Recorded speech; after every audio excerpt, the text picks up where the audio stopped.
আসসালামু আলাইকুম। কেমন আছেন সবাই? ঈদের আম ছুটির যাত্রা শুরু হয়ে গেছে। আজকে থেকেই আ গভর্নমেন্ট অফিসগুলা ছুটি হয়ে যাচ্ছে। কালকে থেকে একটু লম্বা ছুটি থাকবে। আম আমাদের মেক্সিমাম কলিগরা ঢাকার বাইরে চলে যাচ্ছে। সো আপনাদের সবাইকে ঈদ মোবারক জানাচ্ছি এবং একটা রিকোয়েস্ট থাকবে আ বাড়িতে দ্রুত যাওয়ার জন্য বা একদিন আগে যাওয়ার জন্য কোন রিস্ক নিবেন না লাইফের। কারণ আপনার জন্য আপনার ফ্যামিলি ওয়েট করছে, আপনার মা-বাবা ওয়েট করছে, বন্ধু-বান্ধবরা ওয়েট করছে।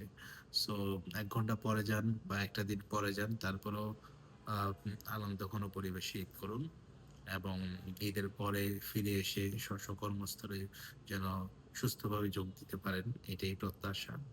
আপনাদের সবার জন্য দোয়া করি। সবাই চমৎকারভাবে ঈদ উদযাপন করেন। যারা সফল সেলসম্যান আ তারা অনেক ইনসেনটিভ আর্ন করে এই ঈদটাকে অনেক ভালোভাবে মেমোরেবল করে রাখতে পারবেন আশা করি। এবং যারা এবছর পারেননি হতাশ হওয়ার কিছু নাই।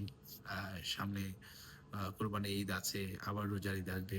নেক্সট বছর যেন আপনি আরো অনেক ভালো প্রিপারেশন নিয়ে আপনি আপনার ঈদটাকে সেলিব্রেট করতে পারেন।